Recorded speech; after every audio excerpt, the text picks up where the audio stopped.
Welcome to another Fireside Chat. Today we're going to be talking about the importance of writing things down and expressing. I've never written anything down. I haven't. I've always just spoken about things. Maybe I should. There's a big difference between expressing and writing things down, of course. So naturally, when you write things down, you slow down, you tend to reflect more, you look in more. Yeah. It's more calculating to some degree because you have to try and find the words and express how you're feeling rather than just rambling. So writing things down, you're trying to make sense of things. Where plenty of times, and I've been on the tail end of this at times, when people are expressing emotions, it can just be random and it can make no sense at all. So the difference, if you wrote exactly what you're feeling as you would express to another person, if you wrote it down word for word, at times it'd be like, well, that makes no sense whatsoever. Yeah.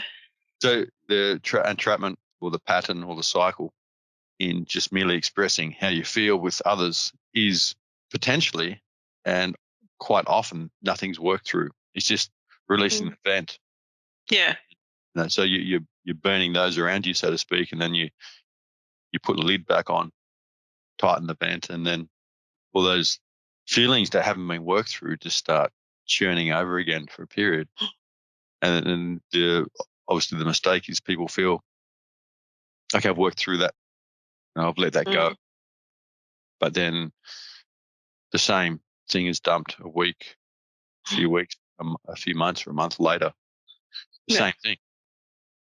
So it's a trap potentially. It's great to express. I definitely recommend always expressing as opposed to just holding on to things, definitely. But it's important to look at the pattern of how you express and how often the same things come up or similar things.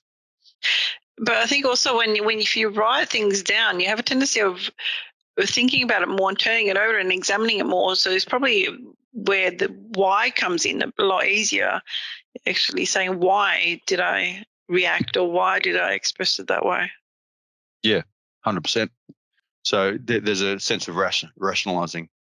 Well, not necessarily rationalizing, actually. It's more of seeking understanding. You'll try and rationalize to some degree, but there's also a sense of trying to see through. I remember when I was caught in a lot of crap within myself, going through some struggles, and I was in a relationship, and this isn't anyone current or anyone recent, but I was writing things down and they were sort of over my shoulder, and I was in an environment I felt very controlled in this environment. So I was writing things down that I was steered in a certain direction. And basically at that point in time, I was believed that it was my fault that they were suffering, and I was the opposite, where people think it's everyone else's fault, it's not mine, I'm the victim. And I took the other view, and the other certain people around me took the same view that everything was my fault. And I sort of believed for quite a period. Yeah.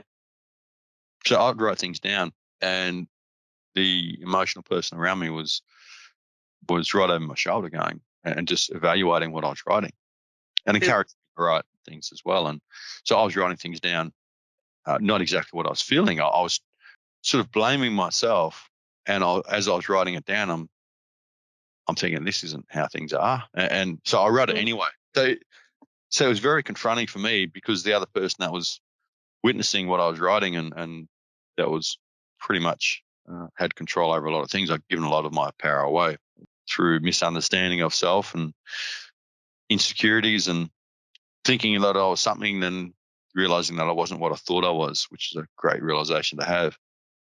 And there's a lot of stuff around this, and indicators for this or certain insights in the book that I've written, and Awakenings in Life's Journey, of course.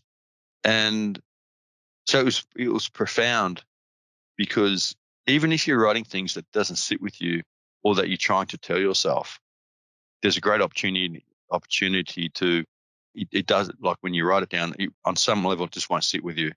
So I'm writing all these things in the book of how everything's my fault, and I was just realizing more and more how believing the things that I was told, and that I was believing without writing them down. I was falling into the trap of, yep, it is my fault. And potential victims around me, or people that were in the victim space, I was also in the victim space by blaming myself for everything. Very different from being accountable for your thoughts, feelings, and actions. I was blaming myself and being accountable for everyone's thoughts, feelings, and actions around me.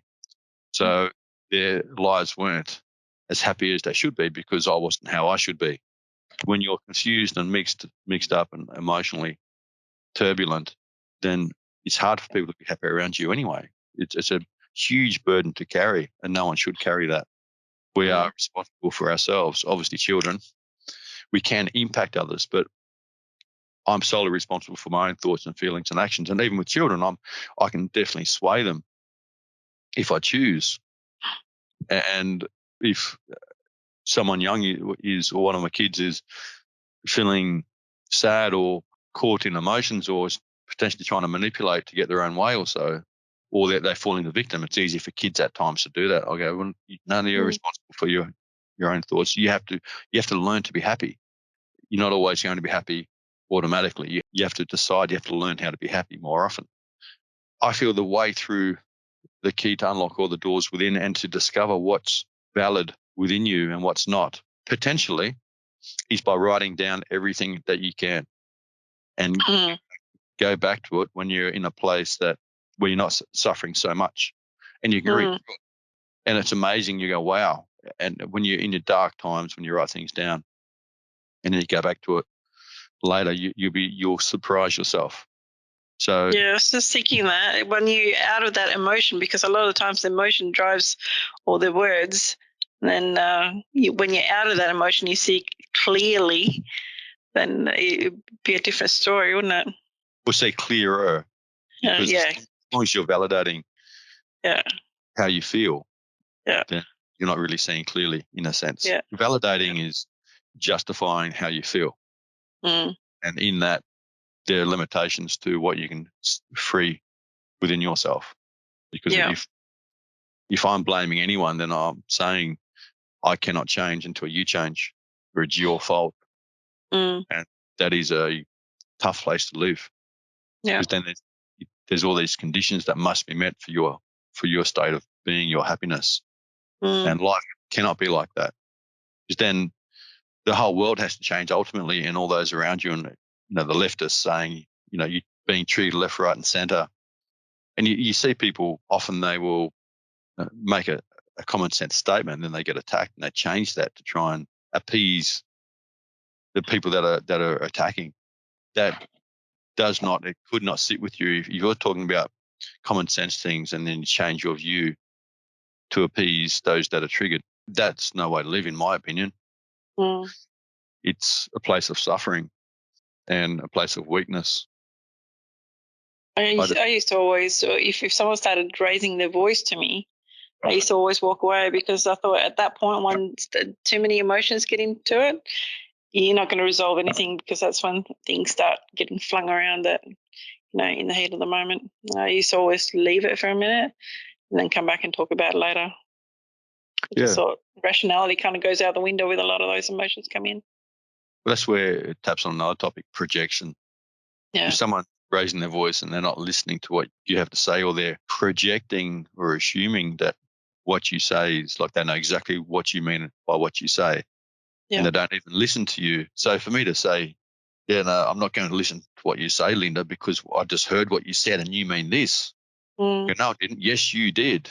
Why? What do you mean? Oh, well, because I'm triggered, and they almost assume because I'm triggered, it's my intuition saying, yes, this is what you meant with that. It's like, yeah, no, it's you actually triggered because there are things that you're misunderstanding within yourself, and therefore in others, because yeah, everything is a reflection of how you see and how you feel within yourself. yeah, So if you're not triggered easy, then you tend to have more patience and more happiness. It's a better way to live. Where if you're triggered, one is triggered easily, then more triggers one has, the more suffering that they're experiencing consistently. yeah, So definitely, I feel write things down. It's the quickest way to discover how you're feeling, because you can have an emotional reaction or reaction.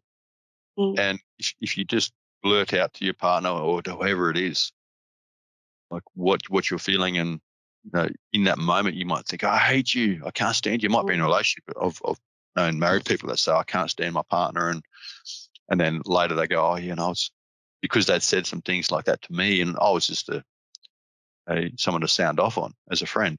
Later, when they say you're going to be disappointed, I've mentioned this in a previous chat, I'm back with them all amended, and my response was, I knew you were just venting, and there's no one has to, when they express how they're feeling in the venting, no one has to follow through with it with me. That's for sure.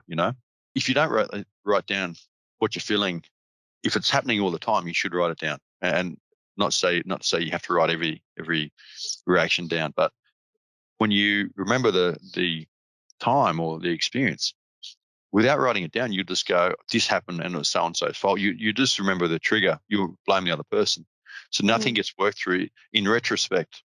And even if one or anyone makes a fool of themselves when they vent or go off, when they remember that time, it's going to morph into something else. It's going to change. It's going to contort into something that's acceptable for the person that's gone off. And the reasoning for their reaction or reasoning for them to be triggered is going to be validated.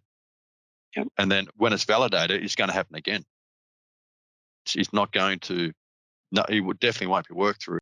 If it happens again, it's not worked through. When one is triggered, and if it's different from before, then it may be a different trigger, or it might be worked through to some degree. So if we're triggered in the same direction and we're expressing the same thing over and over, it is absolutely clear that nothing has been worked through or seen through within the self, and therefore within others. So nothing's going to change. Mm-hmm. So we cannot be dependent on other people changing for us to be happy. That's no way to live. That's not living at all. Sorry. Reliving any experience is only going to be validating, and you're not going to be searching within yourself. Well, not often. There's a trap of reliving a circumstance and validating all the triggers rather than seeing through them. And we want to see through as many triggers as possible. That is the road to freedom. Yep. Just thinking that I think if people are working on themselves and they want to improve and want to become a better person, I think it's a good way also to see, reflect, to see where you come from and how you have progressed and how you have grown and evolved. It's a fun way to kind of just say, oh, I've gotten through all that and I no longer do that. Yeah, absolutely. Well, it's interesting because I wouldn't usually use the word as it's a fun way. It's fun when you've grown. Yeah, no, that's what I mean. Further down the track, when you have, when you move beyond that, and you can sort of see, possibly even years down the track. Yeah, you'll have a laugh almost, and you can, because you're not so attached to it. You sort of, in retrospect, you've seen you've grown, so that can bring about a sense of joy. I understand what you're saying from that point of view, sure. Yeah. But you have people thinking, oh, I don't think this is fun. This is shit. Yeah, of course. Yeah, of course. No. I mean, when you definitely know there's a change and there's something different, and you can appreciate what you have gone through and how you have evolved. Yeah, but there's multiple ways to see through when it's pretty coarse and there's a lot of triggers. I feel writing things down is one of the fastest ways and can be very, very confronting. That's the only issue with that. But confrontation within the self is paramount. It has to happen. And that doesn't mean you have a war within. There's already a war going on within. Confronting the self is just trying to alleviate the war to see what's real. Yeah. And ultimately, none of it's real. But the circumstances around you, it's real to some degree. But there's many factors that in the time that you're triggered, you're not seeing or factoring in. So there's other ways, obviously, to work through inner turmoil, and that's obviously yoga or meditation, that sort of thing. So if one doesn't want to write things down, doing meditation, and I've experienced this for myself in my younger years where I'd meditate, and after a period of meditating, a circumstance or a challenge would happen in my environment, and afterwards I'd realized that I'd behave different. I wasn't so reactive or so triggered. So there are subtle ways there are many ways to work through the psyche, but a sign that nothing's being worked through is the same triggers keep happening and you just keep bearing it, and then the cycle keeps repeating itself. many of us have been in situations where with friends or partners where the same thing will happen like clockwork every so often. And cycles. yeah, and I think a lot of people experience this. It's like this again. We've discussed this before. Men and women have gone through this. So that's a sign something needs to change, and everyone's carrying out their cycle, their pattern in their day-to-day life, and not everyone's seeking spiritually like you and I are and have been for quite a while. So expecting someone to get out of their conditioning without actually doing any work to do that is almost impossible. Yep. And people want others to change because they're caught in their conditioning.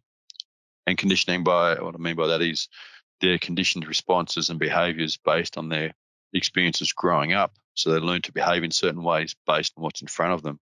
So this is the conditioning we're talking about, seeing through, breaking through. And often the conditioning is a way of protecting oneself from emotional turmoil or harm on multiple levels. So you close yourself off or you control your environment for an outcome. This may work to some degree when you're young, but over the period of a lifetime, this conditioning will torment you and others. So I feel if we expect others to break free from or change their conditioning just because we want them to, I think it's important to try and change ourselves and see how hard it is first. And if we can lead the way and we can possibly inspire others, and that's the only way I feel is the way forward. So I'm not expecting the world to change. I try and inspire others too based on the understanding and change I've experienced. Obviously, as you do, that's what we're about.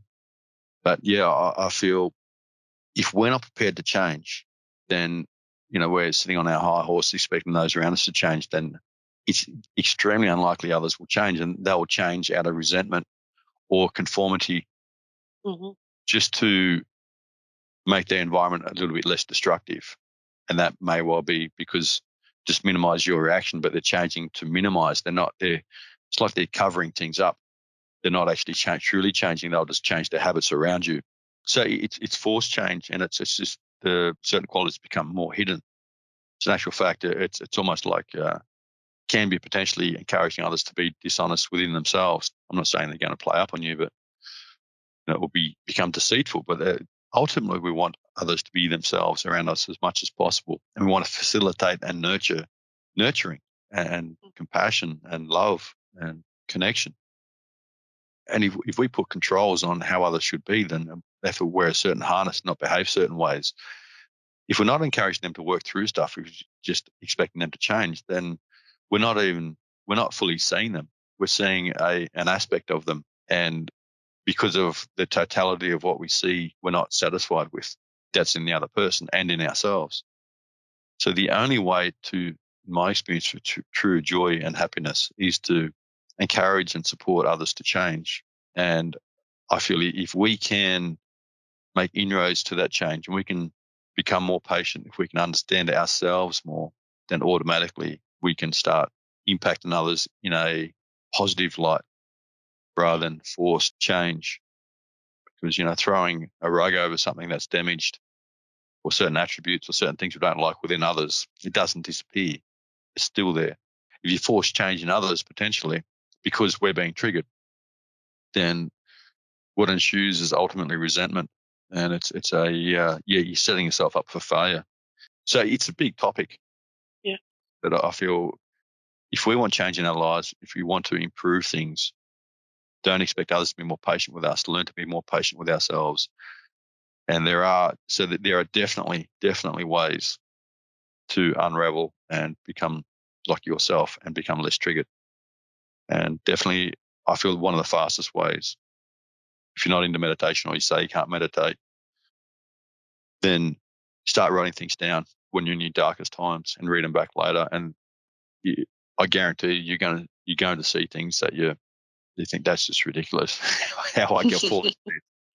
That's not true. And if you can't see that, then maybe seek support, friends or professional support to help, so they can help give you a perspective that's more balanced.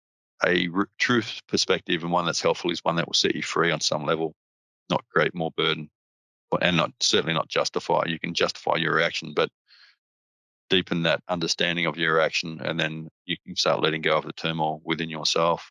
Pretty deep, really. But it is, and people. I mean, it's going to be a lot of discomfort going through some of that when people start saying. But if you just persevere and push on, eventually you will break through, and it's not going to be uncomfortable anymore. You're going to be able to look at it without cringing.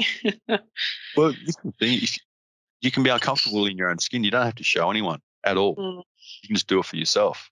If you can't face what you write down in those moments because you feel uncomfortable, imagine how the other person's feeling when he's getting the emotional turmoil. It's not just written down on a bit of paper. It's actually expressed through animosity or frustration. Yep. Or turmoil. Like so if you can't handle it, imagine how the other person does feel. Yep. And obviously for true change, to offer true change and encourage true change, you must be offered through understanding. Be understanding, not demanding. Yep. And then that is encouraging, where the other one is just demanding. It doesn't work. Like with children, people have said to me before, you should be harder on the kids, or not that they have a free reign to do what they like, but at times in the past, when I've gone through growth and change within myself, and when I was younger, a parent through guilt, you be a bit hard on them, and you feel, you want to, you go the other way because I've been a bit hard, then you go a bit softer, then you feel guilty, and then it swings back and forth. I remember that, like when I was like years ago, and when I started reaching into myself more, I realized that you can't parent through that, and you can't. Not that I was, never hit the kids or anything like that, or it's just emotionally I felt I was too hard on them at times, or if they did something wrong, you sort of like you hold a little bit of resentment for a short period of time, or and I'd rather try and offer understanding and then let it go. And there might be ramifications. There might be things, there might be I don't like to say punishments, but like chores or certain things that the child or someone must earn things, and make up for certain things they may have done. So you don't just let them off and then spoil them straight after. But obviously, if someone emotionally lets something go huge, then you might celebrate on some level after some turmoil. So there's no set things here, obviously, but definitely the way forward is through encouragement of others, and there is definitely ways, said it a number of times, to work through your stuff and be accountable for yourself. And as I said, if it's hard for you to face yourself, then I guarantee it's harder for others to face you, and nothing will change. If you can't face yourself, nothing will change. Yep. And if you don't have the capacity to change your conditioning and your suffering, then go easy on others that can't as well. Then there's something in common. If you can change your way, you can nurture yourself, you can overcome certain things, and many can on different levels, then you'll realize how hard it is as well. So then you'll still be encouraging for others, and you'll appreciate how hard it is. And this is why people, a lot of deep beings, don't condemn anyone, because on the spiritual path, we've all struggled. And even when we've thought at times we're doing awesome, and then a challenge comes up, and then you feel like you failed. So it's definitely not easy, but it's the most worthwhile journey you'll ever take, that's for sure. So this is the road to freedom. Thanks for listening in. Getting a few comments here and there that people are connecting with what we're saying, so that's fantastic. By all means, if someone, or if you have anything to ask or anything pops up from these chats, or you'd like us to go further into any topic in particular, by all means reach out, and we look forward to the next one. Take care, guys.